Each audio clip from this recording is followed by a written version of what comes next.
உங்களுக்கு பூசணிக்காய் பொரியல் பிடிக்குமா? அப்பன்னா கண்டிப்பா கமெண்ட்ல சொல்லிடுங்க. எனக்கும் ரொம்ப பிடிக்கும். செய்யறது கூட ரொம்ப ஈஸி. எண்ணெய் ஊத்தணுமா, கடுகு, உளுத்தம் பருப்பு சேர்த்தணுமா, 2 பூண்டு இடிச்சு போட்டோமா, கருவேப்பிலை சேர்த்தணுமா, கட் பண்ணி வச்சிருக்கிற பூசணிக்காய் சேர்த்துட்டு தேவையான அளவுக்கு உப்பு சேர்த்துட்டு ஒரு 2 நிமிஷம் மூடி வச்சோம்னா நல்லா சாஃப்டா குக் ஆயிடும். தண்ணி கிண்ணி சேர்த்துட்டு போறீங்க அவ்வளவுதான். அதுக்கப்புறம் கூழ் சாப்பிட்ட மாதிரி சாப்பிட வேண்டியதா இருக்கும். சோ தண்ணி சேர்க்காதீங்க.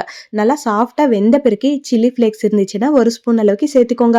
ஐயோ இல்லையா போட்டு விடுங்க, ஏன் கவலைப்படுறீங்க? நார்மல் மிளகாத்தூளே சேர்த்துக்கிட்டு ஒரு 2 நிமிஷம் ஃப்ரை பண்ணிக்கோங்க. அதுக்கப்புறம் வறுத்து பவுடர் பண்ணி வச்சிருக்கிற வேர்க்கடலை பவுடரும் சேர்த்துக்கோங்க. இதுதான் மெயினான இன்கிரீடியன்ட். வெல்லம் சேர்த்துக்கணும். வெல்லம் சேர்க்கலன்னா நம்மளுக்கு பூசணிக்காய் டேஸ்ட் சுத்தமா வராது. ஸோ 2 ஸ்பூன் அளவுக்கு வெல்லம் சேர்த்துக்கோங்க. வெல்லம் இல்லைன்னா சர்க்கரை கூட சேர்த்துக்கலாம். ஸோ எல்லாம் மிக்ஸ் பண்ணிட்டு சர்வ் பண்ணிக்க வேண்டியதுதான்.